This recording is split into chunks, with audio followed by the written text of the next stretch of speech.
اللہ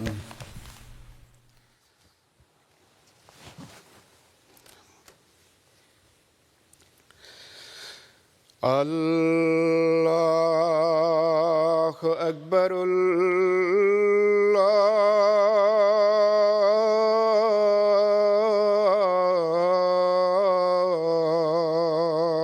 اکبر اللہ اکبر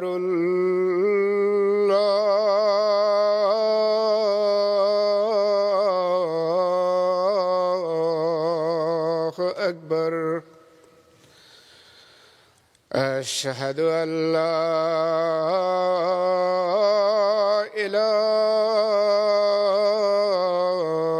إله إلا الله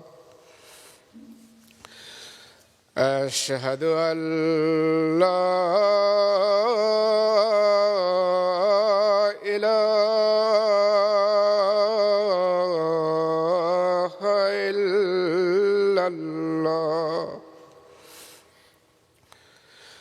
أشهد أن محمدًا رسول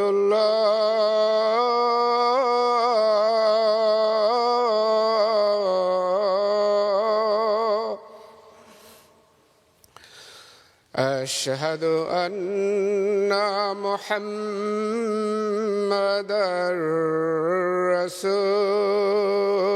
رسول الله حي على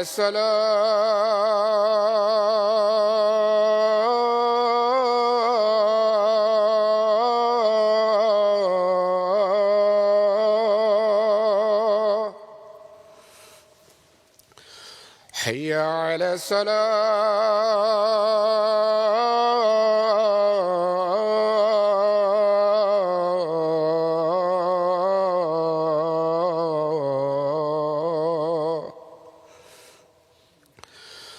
حي على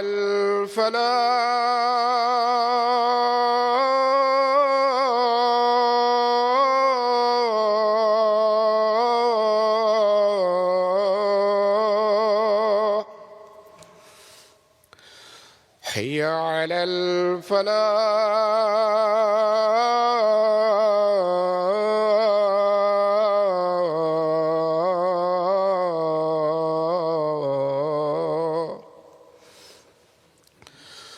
الله أكبر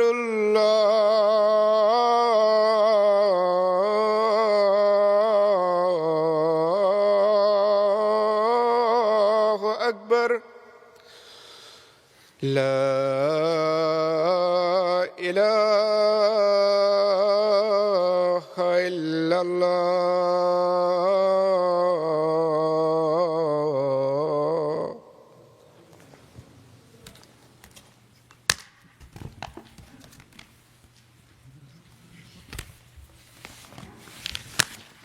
السلام علیکم ورحمۃ اللہ.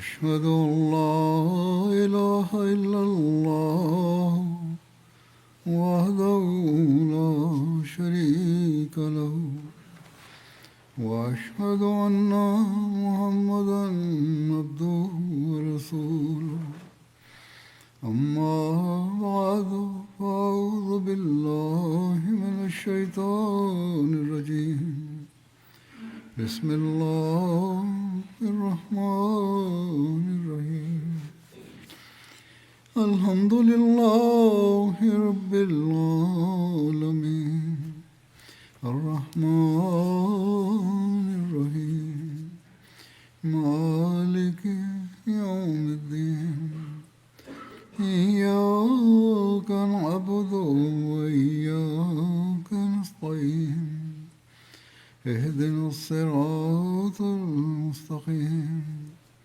صراط الذين أنعمت عليهم غير المغضوب عليهم ولا الضالين.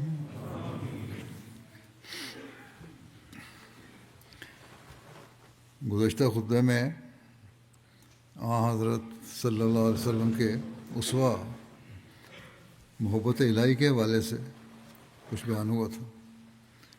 اس زمانے میں آپ صلی اللہ علیہ وسلم کے غلام صادق کے عمل اور اپنے آقا کی مطابقت میں، اتباع میں، اس محبت الہی کی جھلک ہمیں نظر آتی ہے۔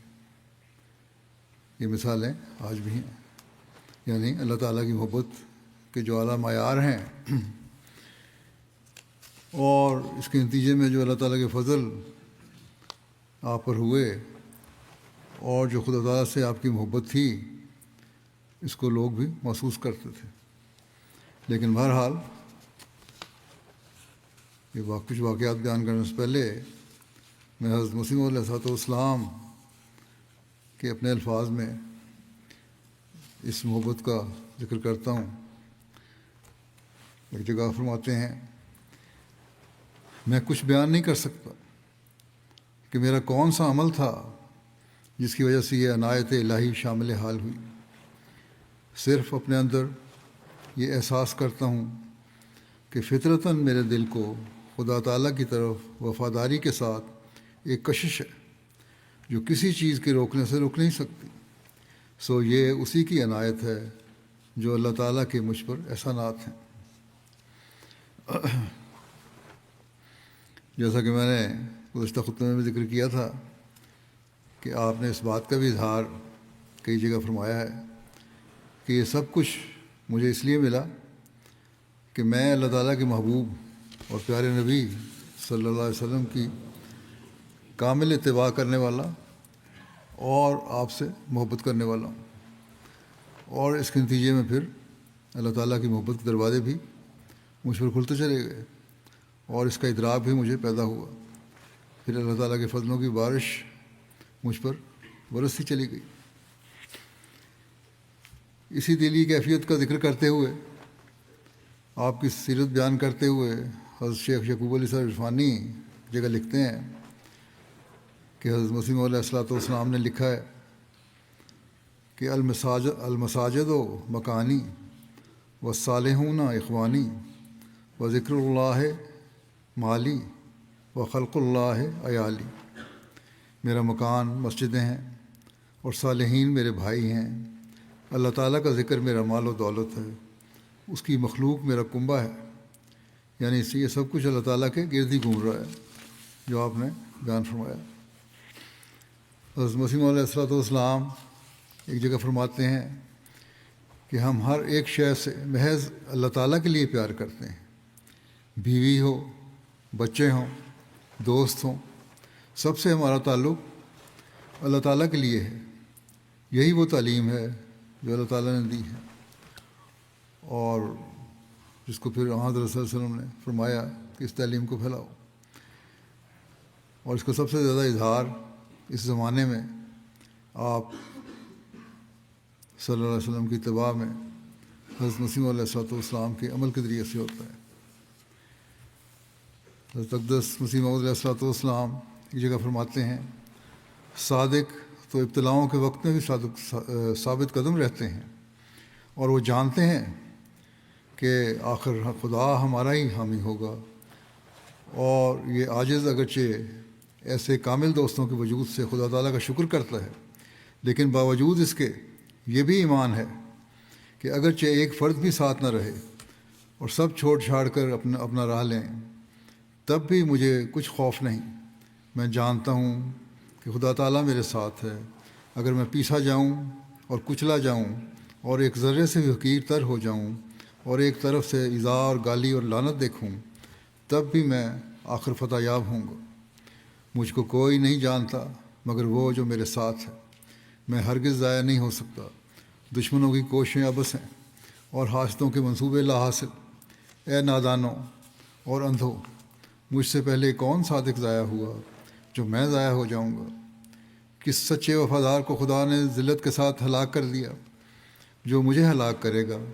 یقیناً یاد رکھو اور کان کھول کر سنو کہ میری روح ہلاک ہونے والی روح نہیں، اور میری سرشت میں ناکامی کا خمیر نہیں۔ مجھے وہ ہمت اور صدق بخشا گیا ہے جس کے آگے پہاڑ ہیچ ہیں۔ میں کسی کی پرواہ نہیں رکھتا، میں اکیلا تھا اور اکیلا رہنے پر ناراض نہیں تھا۔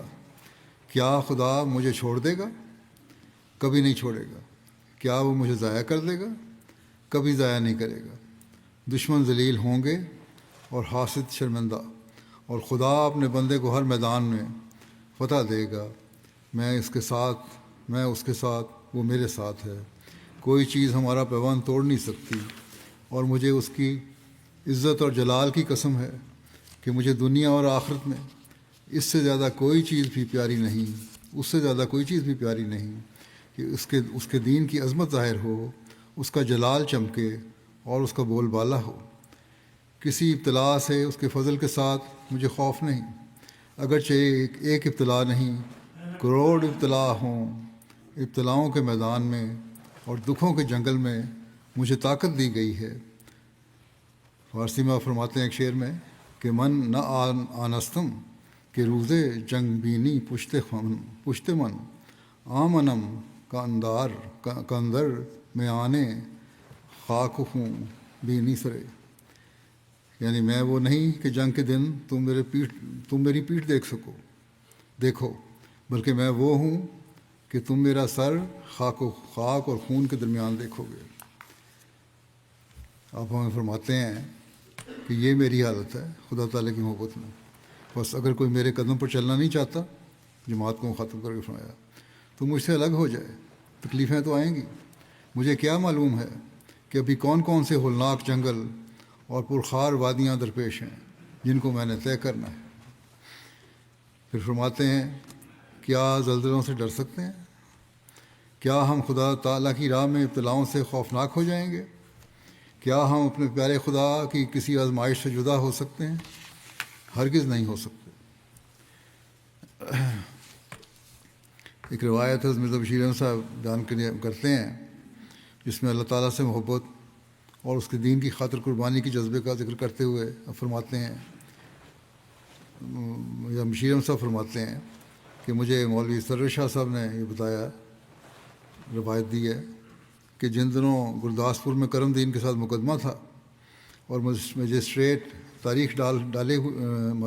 تاریخ ڈالی ہوئی تھی اور حضرت صاحب قادیان آئے ہوئے تھے، تو حضور نے تاریخ سے 2 روز پہلے مجھے گرداسپور بھیجا تاکہ میں وہاں جا کر بعض حوالے نکال کر تیار رکھوں، کیونکہ اگلی پیشی میں حوالے پیش ہونے تھے۔ حضور نے میرے ساتھ شیخ احمد علی اور عبدالرحیم باورچی کو بھی گرداسپور بھیجا۔ جب ہم گرداسپور مکان پر آئے تو نیچے سے ڈاکٹر محمد اسماعیل خان صاحب مرحوم کو آواز دی، وہ وہاں تھے، کہ وہ اب نیچے آئیں اور دروازہ کھولیں۔ ڈاکٹر صاحب موصوف اس وقت مکان میں اوپر ٹھہرے ہوئے تھے۔ ہمارے آواز دینے پر ڈاکٹر صاحب نے بےتاب ہو کر رونا اور چلانا شروع کر دیا۔ ہم نے کئی آوازیں دیں مگر وہ اسی طرح روتے رہے۔ آخر تھوڑی دیر بعد وہ آنسو پہنچتے ہوئے نیچے آئے۔ ہم نے سبب پوچھا تو انہوں نے بتایا کہ میرے پاس محمد حسین منشی آیا تھا، عدالت میں منشی تھا ایک غیر احمدی۔ مولوی صاحب کہتے تھے کہ محمد حسین مذکور گرداسپور میں کسی کچہری میں محرر یا پیشکار تھا اور سلسلے کا سخت مخالف تھا، اور مولوی محمد حسین بٹالوی کے ملنے والوں میں سے تھا۔ خیر، ڈاکٹر صاحب نے بیان کیا کہ یعنی ڈاکٹر صاحب جو بلائے نیچے آئے تو انہوں نے بتایا کہ محمد حسین منشی آیا اور اس نے مجھے کہا کہ آج کل یہاں آریوں کا جلسہ ہوا ہے۔ بعض آریہ اپنے دوستوں کو بھی جلسے میں لے گئے تھے، چنانچہ اسی طرح میں بھی وہاں چلا گیا کسی آریہ دوست کے ساتھ۔ جلسے کی کارروائی کے بعد انتظامیہ نے اعلان کیا کہ اب جلسے کی کارروائی ہو چکی ہے، اب لوگ چلے جائیں، عام لوگ جو ہیں، ہم نے کچھ پرائیویٹ باتیں کرنی ہیں۔ چنانچہ سب غیر لوگ اٹھ گئے، میں بھی جانے لگا، مگر میرے آریہ دوست نے کہا کہ اکٹھے چلیں گے، آپ ایک طرف ہو کر بیٹھ جائیں یا باہر انتظار کریں۔ چنانچہ میں وہاں ایک طرف ہو کر بیٹھ گیا۔ محمد حسین صاحب یہ غیر احمدی یہی کہتے ہیں۔ پھر آریوں میں سے ایک شخص اٹھا اور مجسٹریٹ کو مرزا صاحب کا نام لے کر کہنے لگا کہ یہ شخص ہمارا سخت دشمن اور ہمارے لیڈر لیکھ رام کا قاتل ہے، اب وہ آپ کے ہاتھ میں شکار ہے، اور ساری قوم کی نظر آپ کی طرف ہے. اگر آپ نے اس شکار کو ہاتھ سے جانے دیا تو آپ قوم کے دشمن ہوں گے. اس شخص نے اسی قسم کی جوش دلانے کی باتیں کیں. اس پر مجسٹریٹ نے جواب دیا کہ میرا تو پہلے سے خیال ہے کہ ہو سکے تو نہ صرف مرزا کو بلکہ اس مقدمے میں جتنے بھی اس کے ساتھی اور گواہ ہیں سب کو جہنم میں پہنچا دوں. مگر کیا کیا جائے کہ مقدمہ ایسی ہوشیاری سے چلایا جا رہا ہے کہ کوئی ہاتھ ڈالنے کی جگہ نہیں ملتی. لیکن اب میں عہد کرتا ہوں کہ خواہ کچھ ہو اس پہلی پیشی میں ہی عدالتی کارروائی عمل میں لے آؤں گا. مولوی صاحب کہتے تھے کہ ڈاکٹر صاحب بیان کرتے تھے کہ محمد حسین مجھ سے کہتا تھا کہ آپ نہیں سمجھ رہے ہوں گے کہ عدالتی کارروائی سے کیا مراد ہے. اس کا مطلب یہ ہے کہ ہر مجسٹریٹ کو یہ اختیار ہوتا ہے کہ شروع یا دوران مقدمہ جب چاہے ملزم کو بغیر ضمانت قبول کیے گرفتار کر کے حوالات میں دے دے. محمد حسین نے کہا کہ ڈاکٹر صاحب آپ جانتے ہیں کہ میں آپ کے سلسلے کا سخت مخالف ہوں. مولوی محمد حسین کا یہ پیراو تھا، مخالف بھی تھا، نام بھی وہی تھا.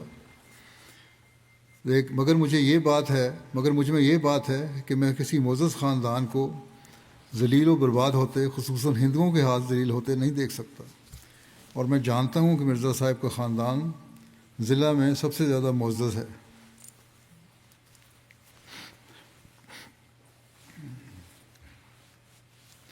بس میں نے آپ کو یہ خبر پہنچا دی کہ آپ اس کا کوئی انتظام کر لیں. میرے خیال میں اس نے پھر اپنی خیال بھی ظاہر کیا کہ 2 تجاویز ہیں. ایک تو یہ کہ چیف کورٹ میں یہاں سے مقدمہ تبدیل کرانے کی کوشش کی جائے، ہائی کورٹ کو چیف کورٹ کہتے تھے زمانے میں. اور دوسرے یہ کہ خواہ کسی طرح ہو مرزا صاحب اس آئندہ پیشی میں عدالت میں حاضر نہ ہوں اور ڈاکٹری سرٹیفکیٹ پیش کر دیں. مولوی صاحب نے بیان کیا کہ جب ڈاکٹر صاحب نے یہ واقعہ سنایا تو ہم سب بھی سخت خوفزدہ ہو گئے اور فیصلہ کیا کہ اسی وقت قادیان کوئی آدمی روانہ کر دیا جائے جو حضرت صاحب کو یہ واقعات سنا دے. رات ہو چکی تھی. ہم نے یکا تلاش کیا، سواری تلاش کی، تانگے کی یا گھوڑے کی، اور گو کئی یکے موجود تھے مگر مخالفت کا اتنا جوش تھا کہ کوئی یکا نہ ملتا تھا. سواری کوئی نہیں مل رہی تھی. کسی نے حامی نہیں بھری، سب انکار کرتے تھے. ہم نے 4 گنے کرایہ دینے کا کہا مگر کوئی یکا والا راضی نہ ہوا. آخر ہم نے شیخ حامد علی اور عبدالرحیم باورچی اور ایک تیسرے شخص کو قادیان پیدل روانہ کیا. وہ صبح کی نماز کے وقت قادیان پہنچے اور حضرت صاحب سے مختصراً عرض کیا. حضور نے بے پرواہی سے فرمایا خیر ہم بٹالہ چلتے ہیں. خواجہ صاحب اور مولوی محمد علی صاحب لاہور سے واپس آتے ہوئے ہمیں وہاں مل لیں گے. حضرت مسلم نے فرمایا ان کو وہ لاہور سے وہاں آ رہے ہیں، خواجہ صاحب مولوی محمد علی صاحب، وہیں ملاقات ہوگی. ان سے ہم ذکر کریں گے ساری بات جو بتا رہے تھے اور وہاں پتہ لگ جائے گا کہ تبدیل مقدمہ کی کوشش کا کیا بنا. مجسٹریٹ کی جانبداری کو بھانپ کر ہمارے وکلاء نے پہلے ہی کسی دوسری عدالت میں مقدمہ منتقل کرنے کی چیف کورٹ میں درخواست دی ہوئی تھی. چنانچہ اسی دن حضور بٹالہ آ گئے. گاڑی میں مولوی محمد علی صاحب اور خواجہ صاحب بھی مل گئے. انہوں نے خبر دی کہ تبدیل مقدمہ کی کوشش کامیاب نہیں ہوئی. چیف کورٹ میں مقدمہ ٹرانسفر کرنے کی کامیابی نہیں ہوئی جو درخواست دی تھی. پھر حضرت صاحب گرداسپور چلے آئے اور راستے میں خواجہ صاحب اور مولوی صاحب کو اس واقعے کی کوئی اطلاع نہیں دی. کوئی بات نہیں کی آپ نے اس بارے میں کہ وہ کیا خبر پہنچی ہے.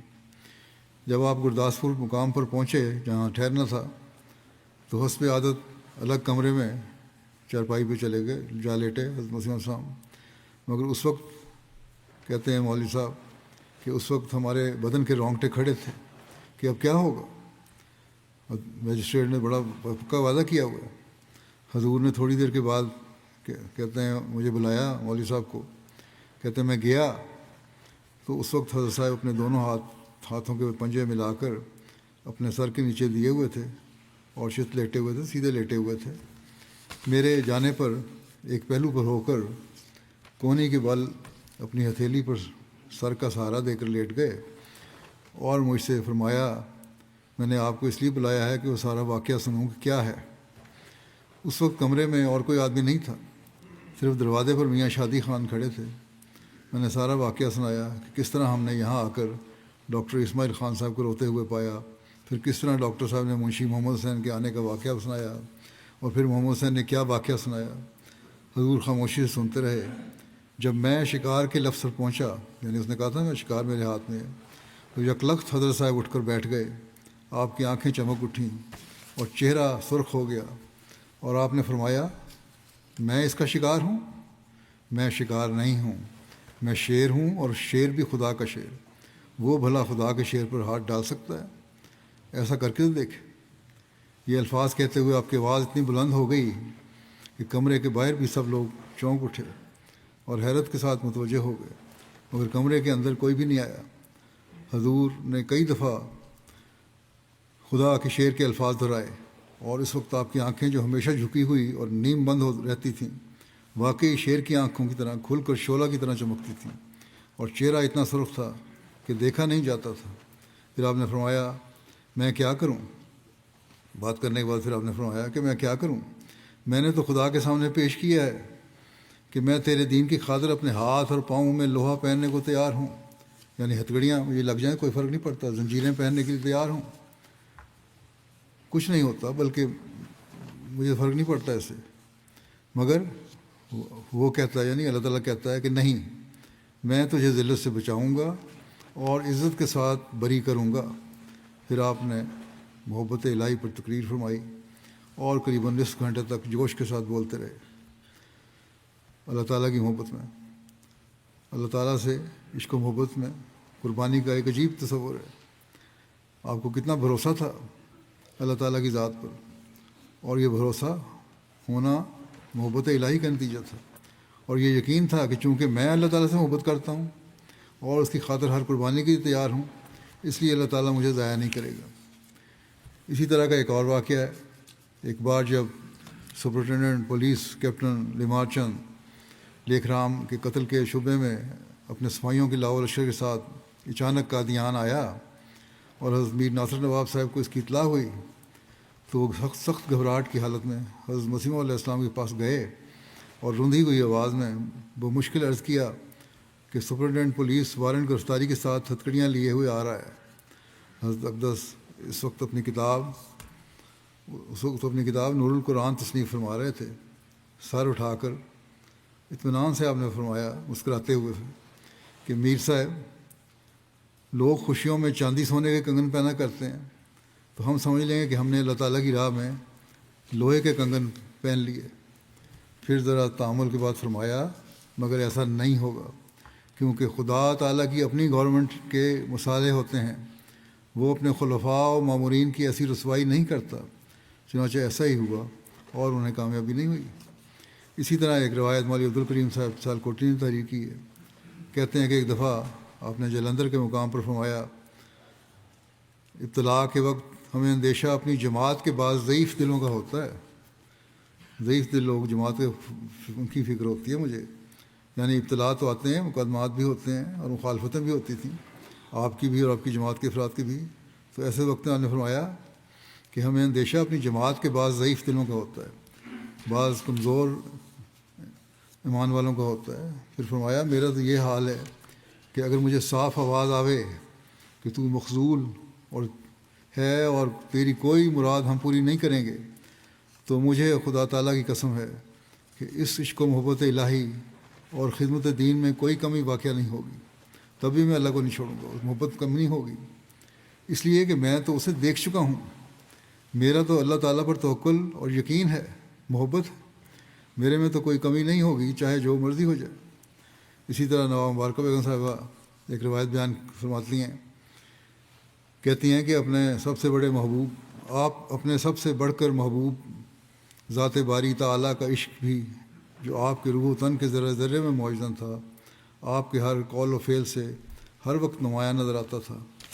میں نے بغیر اوقات نماز کے بھی آپ کو اپنے رب کریم کو تڑپ تڑپ کر پکارتے دیکھ سنا ہے، صرف نمازوں کے وقت میں نہیں بلکہ عام حالات میں بھی تڑپ تڑپ کر دعا میں پکارتے سنا ہے۔ اور آپ کیا کہتے تھے کہ میرے پیارے اللہ، میرے پیارے اللہ، میرے پیارے اللہ۔ اس آواز سے پکارتے جاتے تھے، اور یہ آواز گویا آپ کہتی ہیں کہ میں اس وقت بھی سن رہی ہوں، میرے کانوں میں گونج رہی ہے، اور آپ کے آنسو بہتے دیکھ رہی ہوں میں۔ یہ نظارہ میرے سامنے ہے۔ آپ نے اس وقت کا ایک نقشہ کھینچا ہے۔ اپنے پیارے ازلی ابدی خدا تعالیٰ کے لیے غیرت کا ایک نمونہ چشم دید پیش کرتی ہوں۔ آپ فرماتی ہیں، کہتی ہیں کہ یہ تو دعاؤں کی حالت تھی جو میں نے دیکھی تھی، لیکن ایک واقعہ بھی پیش کر دیتی ہیں۔ لکھتی ہیں کہ آپ حجرے میں تھے، باہر جانے کی تیار تھے، کہیں جا رہے تھے باہر، میں آپ کے پاس تھی۔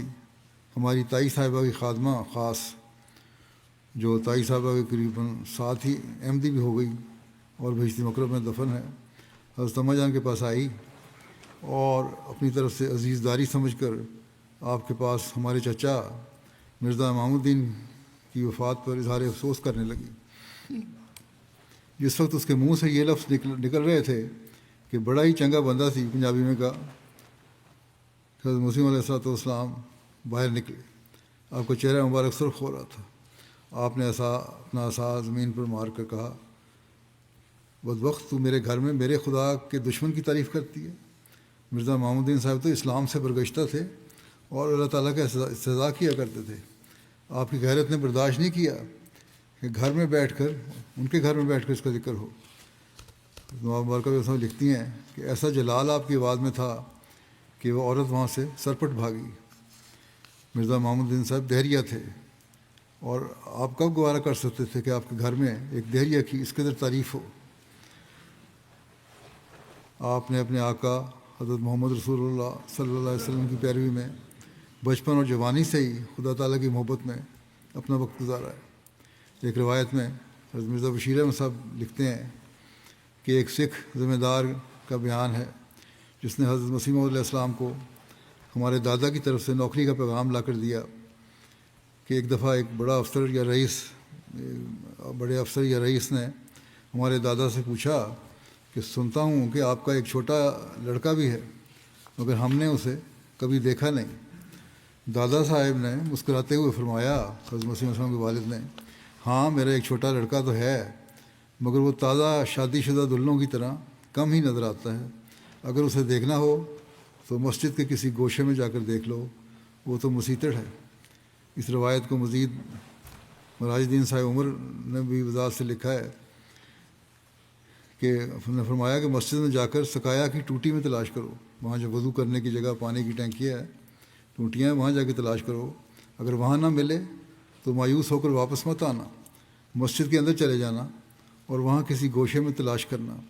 اگر وہاں بھی نہ ملے تو پھر بھی نا امید ہو کر لوٹ مت آنا، کسی صف میں دیکھنا کہ کوئی اس کو لپیٹ کر کھڑا کر گیا ہوگا، کیونکہ وہ تو زندگی میں مرا ہوا ہے، کیونکہ فنا فی اللہ ہونے کی اتنی حالت ہو چکی ہے، اگر کوئی صف میں لپیٹ دے تو آگے سے حرکت بھی نہیں کرے گا، پتہ بھی نہیں لگے گا۔ اسی طرح مرزا بشیر احمد صاحب نے ایک اور روایت بیان کی ہے۔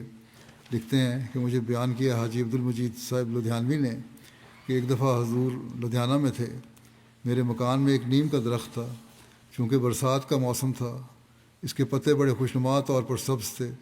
حضور نے مجھے فرمایا کہ حاجی صاحب اس درخت کے پتوں کی طرف دیکھیں کیسے خوشنما ہیں۔ حاجی صاحب کہتے ہیں کہ میں نے اس وقت دیکھا کہ آپ کی آنکھیں آنسوؤں سے بھری ہوئی تھیں۔ اللہ تعالیٰ کی قدرت، اس کی محبت آپ کو یاد آ گئی اور اس وجہ سے اس وقت آپ کی آنکھوں میں آنسو آ گئے۔ حضرت مسلم موعود رضی اللہ عنہ فرماتے ہیں، یہاں ایک شخص تھے، بعد میں وہ بہت مخلص احمدی ہو گئے اور حضرت صاحب سے ان کا بڑا تعلق تھا، مگر احمدی ہونے سے قبل حضرت صاحب ان سے 20 سال تک ناراض رہے، اور وجہ یہ تھی کہ حضرت صاحب کو ان کی ایک بات سے سخت انقباض ہو گیا تھا، اور وہ اس طرح کہ ان کا ایک لڑکا مر گیا۔ حضرت صاحب اپنے بھائی کے ساتھ ان کے ہاں ماتم پرسی کے لیے گئے، افسوس کرنے گئے۔ ان میں قاعدہ تھا کہ جب کوئی شخص آتا اور اس سے ان کے بہت دوستانہ تعلقات ہوتے تو اس سے بغل گیر ہو کر روتے اور چیخیں مارتے تھے۔ اس کے مطابق انہوں نے حضرت صاحب کے بڑے بھائی سے بغل گیر ہو کر گلے مل کر روتے ہوئے کہا کہ خدا نے مجھ پر بڑا ظلم کیا ہے۔ یہ سن کر حضرت صاحب کو ایسی نفرت ہو گئی کہ ان کی شکل بھی نہیں دیکھنا چاہتے تھے۔ بعد میں خدا تعالیٰ نے انہیں توفیق دی اور وہ ان جہالتوں سے نکل آئے۔ وہی شخص اسی طرح حضرت مرزا بشیر احمد صاحب نے ایک اور روایت بیان کی ہے. منشی ظفر احمد صاحب کپور تھلوی نے کہتے ہیں بدریہ تحریر مجھ سے بیان کیا کہ حضرت مسیح علیہ السلام کو دوران سر کا عرضہ تھا، چکروں کی تکلیف تھی. ایک طبیب کے متعلق سنا گیا کہ وہ اس میں خاص ملکہ رکھتا ہے، اس بیماری کا علاج کرتا ہے. اسے بلوایا گیا کرایہ بھیج کر اور کہیں دور سے. اس نے حضور کو دیکھا اور کہا کہ 2 دن میں آپ کو آرام کر دوں گا، میں ٹھیک کر دوں گا آپ کو. یہ سن کر حضرت صاحب اندر چلے گئے اور حضرت مولوی نور الدین صاحب کو رکا لکھا کہ اس شخص سے میں علاج ہرگز نہیں کرانا چاہتا، یہ خدائی کا دعویٰ کرتا ہے. اس کو واپس کرایہ کے روپیہ اور مزید 25 روپے دے کر بھیج دیں اور اپنے اندر سے بھیجا کہ ان کو دے دیں اور اسے رخصت کر دیں. چنانچہ ایسا ہی کیا گیا. آپ نے فرمایا یہ کہتا ہے کہ میں ٹھیک کر دوں گا، خدا تعالیٰ کے علاوہ کون ہے ٹھیک کرنے والا؟ اصل شافی تو خدا تعالیٰ کی ذات ہے. اسی طرح حضرت مرزا بشیر احمد صاحب ایک اور روایت بیان کرتے ہیں منشی ظفر احمد صاحب کپور تھلوی کی کہ چودھری رستم علی صاحب مرحوم انسپکٹر ریلوے تھے، 150 روپیہ ماہوار تنخواہ پاتے تھے. بڑے مخلص اور جماعت کے میں قابل ذکر آدمی تھے. وہ 20 روپیہ ماہوار اپنے پاس رکھ کر باقی کل تنخواہ حضرت صاحب کو بھیج دیتے تھے. ہمیشہ ان کا یہ قاعدہ تھا. ان کے محض ایک لڑکا تھا، وہ بیمار ہوا تو وہ اسے قادیان لے آئے، وہاں اپنی اہلیہ کے حضرت مسیح علیہ السلام کے مکان میں قیام پذیر ہوئے. حضرت اقدس نے ایک دن فرمایا کہ رات میں نے رویا میں دیکھا کہ میرے خدا کو کوئی گالیاں دیتا ہے. مجھے اس کا بڑا صدمہ ہوا. جب آپ نے رویا کا ذکر فرمایا تو اس سے اگلے روز چودھری صاحب کا لڑکا فوت ہو گیا. کیونکہ ایک ہی لڑکا تھا، اس کی والدہ نے بہت زیادہ فضا کی اور اس حالت میں اس کے منہ سے نکلا، ارے ظالم، تو نے مجھ پر بڑا ظلم کیا، یعنی خدا کو مخاطب کیا. ایسے الفاظ وہ کہتی رہی جو حضرت صاحب نے سن لیے. اسی وقت آپ باہر تشریف لائے اور آپ کو بڑا رنج معلوم ہوتا تھا اور بڑے جوش سے آپ نے فرمایا کہ اسی وقت یہ عورت میرے گھر سے نکل جائے. ڈاکٹر صاحب میر محمد اسماعیل صاحب کی والدہ جو بڑی دانشمند اور فہمیدہ تھیں، انہوں نے چودھری صاحب کی بیوی کو سمجھایا اور کہا کہ حضرت صاحب سخت ناراض ہیں. اس نے توبہ کی اور معافی مانگی اور کہا کہ اب میں رونے کی بھی نہیں. میر صاحب کی والدہ نے حضرت صاحب سے آ کر ذکر کیا کہ اب معافی دیں. وہ توبہ کرتی ہے اور اس نے رونا بھی بند کر دیا. حضرت صاحب نے فرمایا کہ اچھا اسے رہنے دو اور لڑکے کی تجہیز و تکفین کا انتظام کرو. شیخ یعقوب علی صاحب عرفانی حضرت مسیح علیہ السلام کی سیرت کے تاثرات تعریف فرماتے ہوئے بیان کرتے ہیں کہ یہ حضرت مسیح علیہ السلام کے جب آپ کبھی ڈھلوزی جانے کا مجھے اتفاق ہوا، حضرت مسیح علیہ السلام فرماتے ہیں، خود فرماتے ہیں، عرفانی صاحب نے لکھا ہے حضرت صاحب کے اپنے الفاظ میں کہ آپ نے فرمایا کہ جب کبھی مجھے ڈلہوزی جانے کا اتفاق ہوتا تو پہاڑوں کے سبزہ زار حصوں اور بہتے ہوئے پانیوں کو دیکھ کر طبیعت میں بے اختیار اللہ تعالیٰ کی حمد کا جوش پیدا ہوتا اور عبادت میں ایک مزہ آتا اور میں دیکھتا تھا کہ تنہائی کے لیے وہاں اچھا موقع ملتا ہے. اسی طرح اس لذت اور عشق و محبت کا ذکر کرتے ہوئے آپ نے ایک جگہ فرمایا ایک لذیذ محبت الہی جو لذت وصال سے پرورش یاب ہے ان کے دلوں میں رکھی جاتی ہے. اگر ان کے وجودوں کو یعنی کہ اللہ تعالیٰ سے محبت کرنے والوں کو اگر ان کے وجودوں کو ہاون مسائب میں پیسا جائے اور سخت شکنجوں میں دے کر نچوڑا جائے تو ان کا عرق بجز حب الہی کے اور کچھ نہیں. یعنی ایسی محبت ہوتی ہے کہ اللہ تعالیٰ سے محبت کرنے والوں کے دلوں میں ایسی محبت ہوتی ہے اللہ تعالیٰ سے محبت کرنے والے دلوں میں کہ چاہے ان کو ہاون میں پیسو، جو پیسنے والے کنڈی ڈنڈا ہے اس میں پیسو یا گرائنڈر میں رکھ جاؤ پیس دو، چاہے ان کو نچوڑ دو، رس نچوڑو ان کا، کسی شکنجے میں ڈال دو، لیکن وہاں محبت الہی کے علاوہ کچھ تمہیں نظر نہیں آئے گا. ایک اور روایت حضرت بشیر احمد نے بیان کی ہے ملک مولا بخش صاحب سے کہ سید مرزا مبارک احمد صاحب مرحوم جب بیمار تھے تو ان کے متعلق حضرت مسیح موعود علیہ السلام کی تشویش اور فکر کا علم ہوتا رہتا تھا. جب سیدہ صاحب فوت ہو گئے تو سردار فضل حق صاحب اور ڈاکٹر عباد اللہ صاحب مرحوم اور بندہ یعنی کہ وہ خود بخیال تعزیت قادیان آئے، لیکن جب حضور مسجد میں تشریف لائے تو حضور حسب سابق بلکہ زیادہ خوش تھے، نظر آ رہے تھے ہمیں۔ صاحبزادہ مرحوم کی وفات کا ذکر آیا تو حضور نے فرمایا کہ مبارک احمد فوت ہو گیا، میرے مولا کی بات پوری ہوئی، اس نے پہلے ہی بتا دیا تھا کہ یہ لڑکا یا تو جلد فوت ہو جائے گا یا بہت جلد یا بہت باخدا ہوگا۔ بس اللہ نے اس کو بلا لیا۔ ایک مبارک احمد کیا اگر 1000 بیٹا ہو اور 1000 ہی فوت ہو جائے مگر میرا مولا خوش ہو، اس کی بات پوری ہو، میری خوشی اسی میں ہے۔ یہ حالت دیکھ کر کہتے ہیں افسوس کرنے گئے تھے، ہم میں سے کسی کو افسوس کے اظہار کی ضرورت نہیں ہوئی۔ حضرت نواب مبارکہ بیگم صاحبہ لکھتی ہیں، اللہ تعالیٰ کی ذات پاک سے آپ کا عشق صادق ہر وقت نظر آتا تھا۔ میں نے ایک بار آپ کو دعا کرتے اور روتے دیکھا، بہت درد سے اپنے مولا اپنے محبوب کو پکار رہے تھے، اور بار بار میرے پیارے اللہ آپ کی زبان پر جاری ہوتا تھا۔ یہ میرا دیکھا ہوا ہے خود۔ آپ عاشق رسول صلی اللہ علیہ وسلم تھے، عاشق تھے اپنے رب اعلیٰ کے، آپ کے چہرے پر اسی کا عشق کا نور تھا، آپ کی زبان پر وہی نور جاری تھا، آپ کی زبان سے اسی نور کے چشمے جاری تھے، مگر آنکھوں کے اندھے دیکھ نہ سکے۔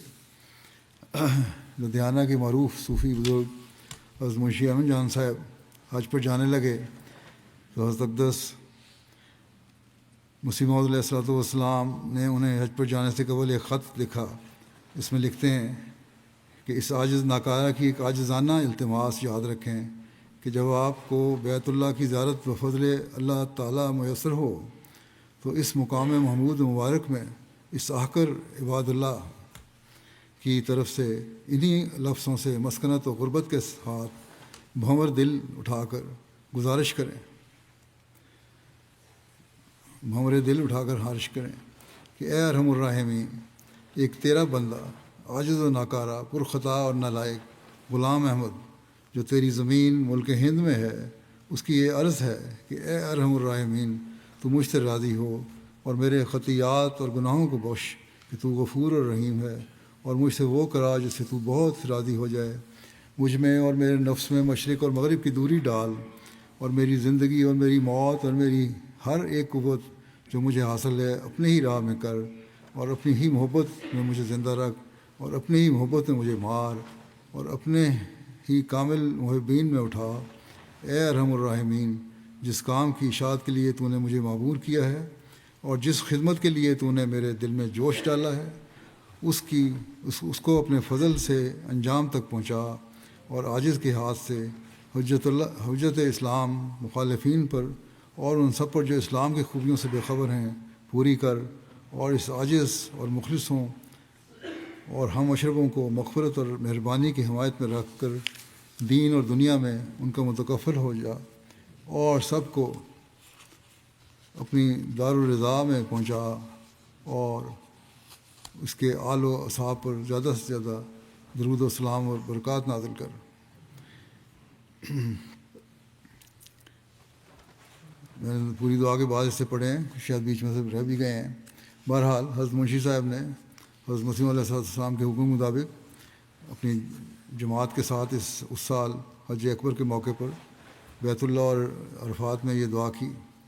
ہم دیکھتے ہیں کہ کس طرح اس کا ایک ایک لفظ آپ کی محبت الہی سے رنگین ہے۔ خدا واحد سے محبت کا اظہار ہوتا ہے، اور آپ کا خدا سے عشق الفاظ کے روئیں روئیں سے پھوٹتا نظر آتا ہے۔ حضرت مسیح علیہ السلام فرماتے ہیں، میں کہتا ہوں کہ اگر مجھے اس امر کا یقین دلایا جائے کہ خدا تعالیٰ سے محبت کرنے اور اس کی اطاعت میں سخت سے سخت سزا دی جائے گی، تو میں قسم کھا کر کہتا ہوں کہ میری فطرت ایسی واقع ہوئی ہے، وہ ان تکلیفوں اور بلاؤں کو ایک لذت اور محبت کے جوش اور شوق کے ساتھ برداشت کرنے کو تیار ہے، باوجود ایسے یقین کے جو عذاب اور دکھ کی صورت میں دلایا جاوے۔ کبھی خدا کی اطاعت اور فرمانبرداری سے ایک قدم باہر نکلنے کو 1000 بلکہ لا انتہا موت سے بڑھ کر اور دکھوں اور مصائب کا مجموعہ قرار دیتی ہے۔ پھر فرمایا، کیا بدبخت وہ انسان ہے جس کو اب تک یہ پتہ نہیں کہ اس کا ایک خدا ہے جو ہر ایک چیز پر قادر ہے۔ ہمارا بہشت ہمارا خدا ہے، ہماری اعلیٰ لذات ہمارے خدا میں ہیں، کیونکہ ہم نے اس کو دیکھا اور ہر ایک خوبصورتی اس میں پائی، یہ دولت لینے کے لائق ہے اگرچہ جان دینے سے ملے، اور یہ لال خریدنے کے لائق ہے اگرچہ تمام وجود کھونے سے حاصل ہو۔ اے محروموں، اس چشمے کی طرف دوڑو کہ وہ تمہیں سیراب کرے گا۔ یہ زندگی کا چشمہ ہے جو تمہیں بچائے گا۔ میں کیا کروں اور کس طرح اس خوشخبری کو دلوں میں بٹھا دوں؟ کس دف سے میں بازاروں میں منادی کروں کہ تمہارا یہ خدا ہے تا لوگ سن لیں، اور کس دوا سے میں علاج کروں تا سننے کے لیے لوگوں کے کان کھلیں۔ اگر تم خدا کے ہو جاؤ گے تو یقیناً سمجھو گے خدا تمہارا ہی ہے۔ تم سوئے ہوئے ہوگے اور خدا تعالیٰ تمہارے لیے جاگے گا، اور تم دشمن سے غافل ہوگے اور خدا اسے دیکھے گا اور اس کے منصوبے کو توڑے گا۔ تم ابھی تک نہیں جانتے کہ تمہارے خدا میں کیا کیا قدرتیں ہیں، اور اگر تم جانتے تو تم پر کوئی ایسا دن نہ آتا کہ تم دنیا کے لیے سخت غمگین ہو جاتے۔ ایک شخص جو ایک خزانہ اپنے پاس رکھتا ہے، کیا وہ ایک پیسہ کے ضائع ہونے سے روتا ہے اور چیخیں مارتا ہے، ہلاک ہونے لگتا ہے؟ پھر اگر تم کو اس خزانے کی اطلاع ہوتی کہ خدا تمہارا ہر ایک حاجت کے وقت کام آنے والا ہے، تو تم دنیا کے لیے ایسے بے خود کیوں ہوتے؟ خدا ایک پیارا خزانہ ہے، اس کی قدر کرو کہ وہ تمہارے ہر ایک قدم میں تمہارا مددگار ہے۔ تم بغیر اس کی مدد کے کچھ بھی نہیں، اور نہ تمہارے اسباب اور تدبیریں کچھ چیز ہیں۔ پھر خدا سے محبت کا اظہار کرتے ہوئے بڑے پیارے انداز میں آپ نے فرمایا، وہ میرے خدا، میرے مولا، میرے پیارے مالک، میرے محبوب، میرے معشوق، دنیا کہتی ہے، یعنی اپنے آپ کو کہہ رہے ہیں کہ دنیا مجھے کہتی ہے کہ تو کافر ہے، کہ مگر کیا تو اس سے پیارا مجھے کوئی اور مل سکتا ہے؟ اگر ہو تو اس کی خاطر تجھے چھوڑ دوں۔ لیکن میں دیکھتا ہوں کہ جب لوگ دنیا سے غافل ہو جاتے ہیں، جب میرے دوستوں اور دشمنوں کو علم تک نہیں ہوتا کہ میں کس حالت میں ہوں، اس وقت تو مجھے جگاتا ہے اور محبت سے، پیار سے فرماتا ہے کہ غم نہ کھا، میں تیرے ساتھ ہوں۔ تو پھر اے میرے مولا، یہ کس طرح ممکن ہے کہ اس احسان کے ہوتے ہوئے پھر بھی میں تجھے چھوڑ دوں؟ ہرگز نہیں، ہرگز نہیں۔ حضرت مسیح علیہ السلام فرماتے ہیں کہ میں ان نشانوں کا شمار نہیں کر سکتا جو مجھے معلوم ہے۔ میں تجھے پہچانتا ہوں کہ تو ہی میرا خدا ہے۔ آپ نے اللہ تعالیٰ کو مخاطب کرتے ہوئے فرمایا، اس لیے میری روح تیرے نام سے ایسی اچھلتی ہے جیسا کہ شیر خوار بچہ ماں کے دیکھنے سے، لیکن اکثر لوگوں نے مجھے نہیں پہچانا اور نہ قبول کیا۔ بس یہ محبت الہی اور عشق الہی تھا جو حضرت اقدس مسیح موعود علیہ السلام کو اپنے آقا کی اتباع میں اللہ تعالیٰ سے پیدا ہوا، اور اس کی تلقین آپ نے اپنی جماعت کو بھی فرمائی۔ آپ نے فرمایا کہ ہر قربانی کے لیے تیار رہو۔ جب تم اللہ تعالیٰ کی خاطر قربانی کرو گے، اس سے محبت کا اظہار کرو گے اور اس کا حق ادا کرو گے، تو پھر اللہ تعالیٰ بھی تم سے ایسی محبت کرے گا کہ ہر دشمن سے تمہیں بچائے گا، ہر تکلیف سے تمہیں بچائے گا، اور اس کی رضا کی خاطر تم جو بھی کام کرو گے اس پر اللہ تعالیٰ تمہیں بے شمار نوازے گا، اس دنیا میں بھی اور اگلے جہان میں بھی۔ اللہ تعالیٰ ہمیں ایسا محبوب اللہ تعالیٰ کو بنائے، محبت کرنے والا بنائے۔ کل سے نیا سال شروع ہو چکا ہے، جانتے ہیں لوگ، ایک دوسرے کو مبارکبادیں بھی دے رہے ہیں۔ دعا کریں یہ سال ہمارے لیے بے شمار برکتوں کا سال ہو۔ اللہ تعالیٰ مخالفین اور دشمنوں کے منصوبے خاک میں ملا دے، اور جماعت کو ترقیات سے پہلے سے بڑھ کر نوازے۔ ہم جو باہر کے ملکوں بھی ہیں، خاص طور پر آزاد ملکوں میں آزاد ہیں اور نئے سال کی خوشیاں منا رہے ہیں، بلکہ پاکستان وغیرہ میں بھی لوگ منا رہے ہیں۔ ایسے وقت میں اسیر بھائیوں کو بھی دعاؤں میں یاد رکھیں۔ پاکستان کی جیلوں میں، جیسے گزشتہ دنوں میں نے بتایا تھا، مبارک ثانی صاحب جن کو عمر قید کی سزا دی، اور دوسرے اسیر ہیں، قید و بند کی حالت میں ہیں۔ اس حال میں بھی وہ نئے سال میں اللہ تعالیٰ کا شکر کرتے ہوئے داخل ہو رہے ہیں، کوئی شکوہ نہیں انہیں۔ اللہ تعالیٰ کی رضا کی خاطر انہوں نے لوہے کے کڑے پہنے ہوئے ہیں۔ اللہ تعالیٰ ان کی رہائی کے جلد سامان پیدا فرمائے۔ ہمیں بھی اور ان اسیروں اور مشکل گرفتار سب احمدیوں کو اللہ تعالیٰ کی محبت کا ادراک پہلے سے بڑھ کر حاصل ہو۔ مشکلات کی وجہ سے ہماری اللہ تعالیٰ سے محبت میں کمی ہونے کے بجائے پہلے سے زیادہ اس میں اضافہ ہو۔ مظلوموں کے لیے بھی دعا کریں، اللہ تعالیٰ دنیا کے تمام مظلوموں کو ظالموں کے پنجے سے چھڑائے۔ اور دنیا میں امن قائم ہو۔ نماز کے بعد میں جنازہ غائب بھی پڑھاؤں گا۔ پہلا ذکر ہے 3 جنازے غائب ہیں۔ ریحانہ باسمہ صاحبہ ہیں جو سید احمد صاحب ناصر کی اہلیہ تھیں، 90 سال کی عمر میں گزشتہ دنوں وفات پا گئیں۔ انا للہ و انا الیہ راجعون۔ اللہ تعالیٰ کے فضل سے موسیہ تھیں۔ حضرت مسیح علیہ الصلوۃ والسلام کی پڑپوتی حضرت مرزا سلطان احمد صاحب رضی اللہ عنہ کی پوتی، حضرت مرزا عزیز احمد صاحب رضی اللہ عنہ کی بیٹی، اور حضرت میر محمد اسحاق صاحب رضی اللہ عنہ کی نواسی تھیں۔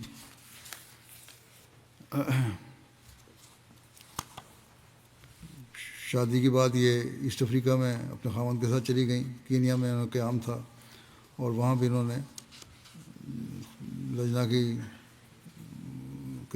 کام کیے، خدمت کی اور کافی تنظیمی سطح پر خدمت کرتی رہیں۔ ان کے 2 بیٹے واقف زندگی ہیں۔ سید طاہر احمد ایڈیشنل ناظر اشاعت ہیں انجمن احمدیہ ربا میں، اور سید مظفر احمد یہ بھی واقف زندگی ہیں، نظام الجائزاد میں کام کر رہے ہیں۔ اسی طرح ان کے بیٹے 3 بیٹے ہیں، ایک انیس احمد ہیں، ان کی بیٹی سلطانہ ڈاکٹر مرزا سلطان احمد کی اہلیہ ہیں۔ اسی طرح فرحانہ ہے مرزا کلیم احمد صاحب کی اہلیہ، مرزا وسیم احمد صاحب کی بہو ہیں۔ ان کے بیٹے سید طاہر احمد بیان کرتے ہیں کہ قرآن کریم سے بہت زیادہ محبت اور لگاؤ تھا، اور قرآن کریم کی تلاوت باقاعدگی اور کثرت سے کیا کرتی تھیں۔ خلافت سے بے انتہا محبت اور عقیدت کا تعلق تھا۔ یہ باتیں ان کے سب بچوں نے لکھی ہیں، یہ باتیں انہوں نے اپنے بچوں میں پیدا کی ہیں۔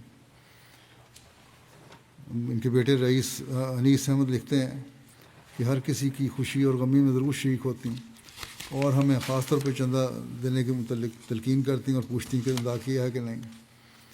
اسی طرح نفلی روزوں کی طرف بھی توجہ دلاتی ہیں۔ ان کی بیٹی فرحانہ فوزیہ کہتی ہیں کہ میں نے بچپن سے ہی اپنی والدہ کو تہجد کا پابند دیکھا ہے۔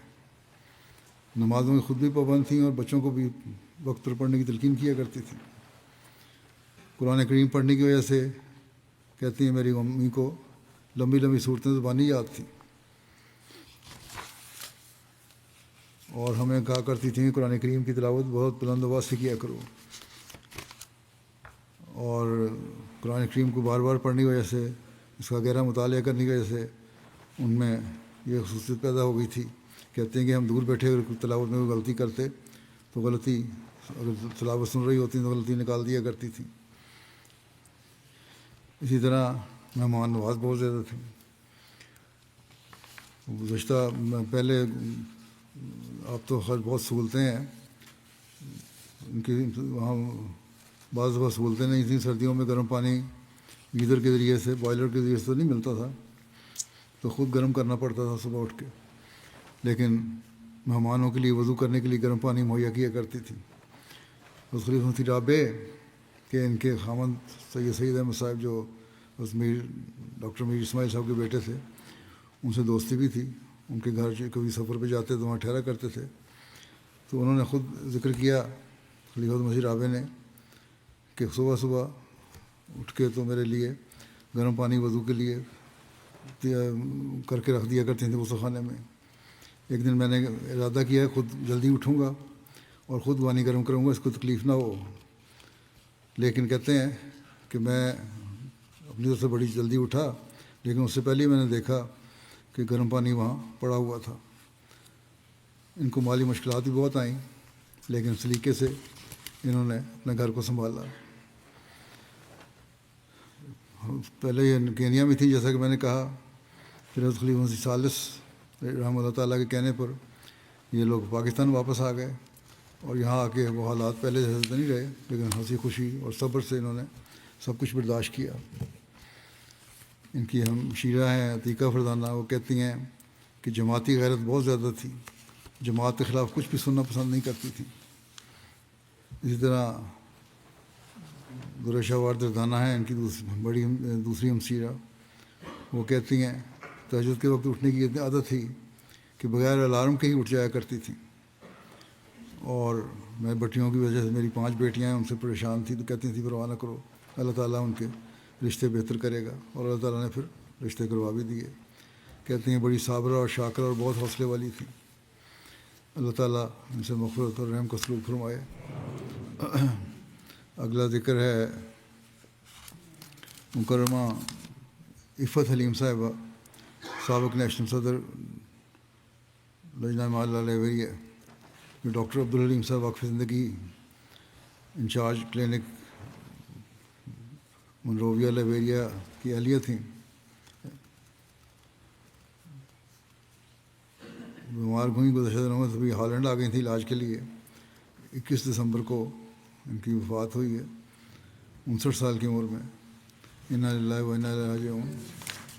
اللہ تعالیٰ کے فضل سے 1/3 حصے کی موسیہ تھیں. ان کے خاندان میں احمدیت کا نفوذ آپ کے پردادا مکرم محمد علی صاحب کے ذریعے ہوا، جنہوں نے حضرت خلیفہ مسیح ثانی رضی اللہ عنہ کے ہاتھ پر بیعت کی تھی. جولائی 2004 میں اپنے خاوند کے ساتھ یہ لائبیریا گئیں. 21 سال کا عرصہ انہوں نے لائبیریا میں گزارا، اور اس دوران میں لجنہ کے صدر بھی رہیں. آپ 2-3 موقعوں پہ خدمت کا موقع ملا ان کو، اور اس وقت بھی وفات کے وقت بھی صدر لجنہ کے طور پر خدمت کی توفیق پا رہی تھیں. تہجد گزار تھیں، روزوں کا اہتمام کرنے والی، باقاعدگی سے تلاوت قرآن کریم کرنے والی، خلافت سے بے انتہا تعلق اور محبت کا اظہار رکھنے والی، اپنی تنظیمی اور ذمہ داریوں کو بڑے اخلاص سے ادا کرتی تھیں. مالی تحریکات میں بڑھ چڑھ کر حصہ لیتی تھیں. صدقہ و خیرات کثرت سے کرتی تھیں. مہمان نوازی، مل نثاری، خوش اخلاقی اور دکھی انسانیت خدمت کے جذبے سے سرشار تھیں. بہت نیک خاتون تھیں. آپ نے نہ صرف خود قرآن کریم کے شوق سے تلاوت کرنے والی تھیں آپ، بلکہ لجنہ کے لیے خصوصی کلاس کا اہتمام بھی کرواتی تھیں، اور بچوں کو قرآن کریم پڑھاتی، پھر ان کی آمین بھی کرواتی تھیں. مہمان نوازی کا انہیں بہت اعلیٰ وصف تھا، اور صرف چند دنوں تک مہمان نوازی نہیں کرتی تھیں، بلکہ کئی دن ان کے لوگ مہمان رہتے تھے آ کے، اور خوش دلی سے یہ مہمان نوازی کیا کرتی تھیں. بلکہ رمضان کے مہینے میں باقاعدگی سے ہمیشہ سحری اور افطاری کا لوگوں جو ضرورت مند تھے ان کے لیے انتظام کیا کرتی تھیں. ہر وہ شخص جو انہیں جانتا تھا آپ کی اس صفت کا بڑی ذکر محبت سے کرتا تھا. ایک حلقے کی صدر ہیں عارفہ صاحبہ، وہ کہتی ہیں نمازوں کی پابندی جو بتایا ہے ہی، کبھی کہتی ہیں گھر جانے کا موقع ملتا تو نمازوں کی پابندی کا یہ حال تھا کہ کام کرتے ہوئے اگر نماز کا وقت ہو جاتا تو کہتی ہیں کہ پہلے نماز پڑھیں گے، پھر ہم آئندہ کام کریں گے، کام کو جاری رکھیں گے. کسی قسم کے یہ نہیں تھا کہ پہلے کام کر لو پھر نماز پڑھ لو، پہلے نماز پھر باقی کام جاری رکھیں گے. اسی طرح فروخ شبیر صاحب مبلغ ہیں وہاں کے، کہتے ہیں اگر عفت حلیم صاحبہ کی شخصیت کو چند لفظوں میں بیان کرنا ہو تو یہ کہنا کافی ہے کہ وہ احمدیت کا حقیقی چہرہ تھیں. اسی طرح وہاں کے لائبریرین لوکل مومو کروما صاحب ہیں، مبلغ ہیں آج کل، کہتے ہیں مجھے متعدد موقع پر ان سے ملنے اور بات چیت کرنے کا موقع ملا، اور ہر بار مجھے یہ محسوس ہوتا تھا جیسے میں ایک ایسی ماں سے گفتگو کر رہا ہوں جس کی اپنے اولاد کے لیے محبت کی کوئی حد نہیں ہوتی. آپ کی اپنی تو کوئی اولاد نہیں تھی، عثمان گاندھی میاں ہیں، اس کے علاوہ انہوں نے 2 بچے اڈاپٹ کیے تھے. ایک تو اپنے خاوند کے بھائی کا بیٹی ہے، اس کو لیا اور پالا پوسا، پڑھ رہی ہے، 14 سال کی ہے وہ. اور لیکن ایک اور لائبریرین لڑکا ہے احمد مسرور سنگبا، اس کو بھی چھوٹی عمر میں گود لیا اور اس کی بچوں کی طرح پرورش کی، اسے پڑھایا لکھایا. آج کل وہ جامعہ احمدیہ انٹرنیشنل میں گھانا میں درجہ خامسہ کے طالب علم ہے. اللہ تعالیٰ ان بچوں کے لیے بھی ان کی دعائیں قبول کرے اور ان سے مغفرت اور رحم کا سلوک فرمائے. تیسرا ذکر ہے مکرم عبدالعلیم البربری صاحب مصر کا. یہ بھی گزشتہ دنوں 64 سال کی عمر میں وفات پا گئے. انا للہ و انا الیہ راجعون. مرحوم نیک مخلص اور فدائی احمدی تھے. ایک اہلیہ، آپ کی اہلیہ اور بیٹی بھی خدا تعالیٰ سے احمدی ہیں. وہ لکھتی ہیں کہ میرے خاوند کو خدا تعالیٰ سے اس قدر محبت تھی کہ لگتا تھا کہ جیسے وہ خدا تعالیٰ کا ذکر کرنے کے لیے ہی پیدا ہوئے ہیں. بہت اچھے بااخلاق انسان تھے، کبھی کسی کے لیے بری بات نہیں کہی. کہتے ہیں ہماری 31 سالہ زواجی زندگی میں آپ نے مجھے کبھی کوئی تکلیف نہیں دی، بلکہ وہ بہترین اور نیک شوہر تھے. آپ کی بیٹی نے 2008 میں MTA العربیہ دیکھنے کے بعد بیعت کی تھی. اس پر کہتی ہیں، ہاں اب بیٹی نے نہیں بلکہ خود انہوں نے، عبدالعلیم صاحب نے اور ان کی بیٹی نے 2008 میں MTA دیکھ کر بیعت کی تھی. یہ بیوی ان کی لکھتی ہیں کہ میں نے بڑی شدید مخالفت کی اور اس کے لیے بہت مشکلات پیدا کی ہوں مخالفت میں، اور اپنے گھر والوں کو بلا کر ان کی مخالفت کروائی، لیکن وہ صبر کرتے رہے دونوں باپ بیٹی. ایک دن وہ نماز پڑھ کر بلند آواز سے دعا کر رہے تھے. خاوند کے بارے میں کہتی ہیں کہ میرے خاوند دعا کر رہے تھے، میں نے سنا وہ بار بار وہ میرے بارے میں کہہ رہے تھے کہ یا رب، یا تو میری بیوی کو ہدایت دے دے یا پھر اسے مجھ سے کہیں دور لے جا. کہتی ہیں کہ میں اس دعا سے بہت متاثر ہوئی، لیکن انہیں نہیں بتایا اور میں دعا کرتی رہی. آخر 1 ماہ بعد خدا کے فضل سے مجھے انشراح صدر حاصل ہو گیا اور بیعت کی توفیق ملی. لوگ جو کہتے ہیں نا ہمیں رہنمائی نہیں ملتی، تو لوگ جو نیک نیتی سے رہنمائی چاہتے ہیں اللہ تعالیٰ ان کی رہنمائی فرماتا بھی ہے.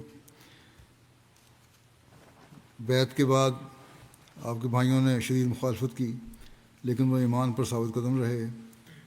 آپ کے بھائیوں نے ایک مشہور مولوی کو بلایا تاکہ وہ آپ کو احمدی سے برگشتہ کرے، لیکن وہ مولوی ناکام رہا، کیونکہ لکھتی ہیں ان کی اہلیہ کہ میرے میاں نے اسے اپنے انداز میں ایک ہی جواب دیا کہ حضرت مسیح علیہ السلام کی سچائی میرے لیے اس قدر واضح ہے اور اس قدر میرے دل میں راسخ ہو چکی ہے کہ میں اپنے ایمان سے نہیں پھر سکتا، کیونکہ حضرت مسیح علیہ السلام کے ذریعے مجھے اللہ تعالیٰ کی سچی معرفت حاصل ہوئی ہے جسے میں کسی قیمت پر نہیں چھوڑ سکتا.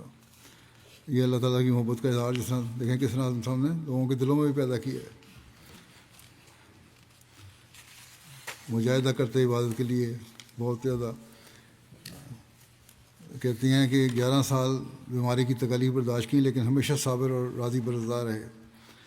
ہمیشہ کہتے تھے کہ جو اللہ تعالیٰ سے ملنے کو پسند کرتا ہے اللہ تعالیٰ اسے بھی اس سے ملنے کو پسند کرتا ہے. اور موت کی آخری دنوں میں بھی اللہ اللہ کے الفاظ ان کے منہ سے نکلتے تھے. صدر صاحب جماعت مصر کہتے ہیں کہ میں نے ان میں ہمیشہ جماعت اور خلافت کے ساتھ محبت کا ایک بے ساختہ اظہار دیکھا ہے. بعض لوگوں نے انہیں فتنہ میں ڈالنے کی کوشش کی، لیکن وہ عہد بیت پر مضبوطی اور وفا سے قائم رہے. گاؤں کے سینکڑوں غیر احمدی لوگوں نے احمدیوں کے ساتھ آپ کی نماز جنازہ ادا کی. ان کا بیٹا غیر احمدی ہے، لیکن اس کو یہ نصیحت کر کے گئے تھے کہ میرا جنازہ احمدی پڑھائیں گے. چنانچہ صدر صاحب نے نماز جنازہ پڑھائی غیر احمدیوں کی مسجد میں جا کے، اور غیر احمدی اس میں شامل ہوئے. بیٹا احمدی نہیں جیسا کہ میں نے کہا، لیکن اچھے اخلاق کا مالک ہے اور جماعت کے بارے میں ریسرچ بھی کر رہا ہے. اللہ تعالیٰ اسے مغفرت اور رحم کا سلوک فرمائے. طاہر ندیم صاحب نے بھی ان کے بارے میں لکھا ہے. کہتے ہیں چند سال پہلے مصر میں گیا تھا، وہاں ملاقات ہوئی ان سے. وہاں کہتے ہیں طاہر ندیم صاحب کہ انہوں نے مجھے ایک واقعہ سنایا اپنی اہلیہ کی بیعت کا، کہ میں کہتے ہیں میرا ایمان تو حضرت مسیح علیہ السلام پر شروع سے ہی پختہ تھا، لیکن اللہ تعالیٰ نے میری دعا قبول فرما کر میری اہلیہ کو بیعت کے ذریعے میرے ایمان کو مزید پختہ کر دیا، کیونکہ کوئی تصور نہیں کر سکتا تھا کہ وہ بیوی جو میری شدید مخالف ہو گئی تھی اب میرے ساتھ ہر جماعتی اجلاس پر جاتی ہے اور اپنی خوشی سے جماعت کے کام کرتی ہے. صفائی، کھانا پکانا، ہر چیز وہاں لجنہ کے جو کام ہے وہ کرتی ہے. اللہ تعالیٰ ان کے بچوں کو بھی، بیٹی کو بھی، بیوی کو بھی اخلاص و وفا میں بڑھاتا رہے. بیٹے کو بھی جماعت قبول کرنے کی توفیق عطا فرمائے، ان سے مغفرت اور رحم کا سلوک فرمائے.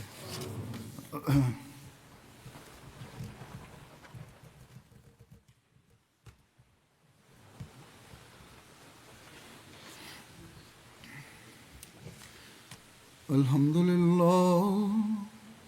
لله نحمده ونستعينه ونستغفره ونؤمن به ونتوكل عليه ونعوذ بالله من شرور أنفسنا ومن سيئات أعمالنا من يهده الله فلا مضل له ومن يضلل فلا هادي له ونشهد أن لا إله إلا الله ونشهد أن محمدا عبده ورسوله عباد الله رحمكم الله إن الله يأمر بالعدل والإحسان وإيتاء ذي القربى وينهى عن الفحشاء والمنكر والبغي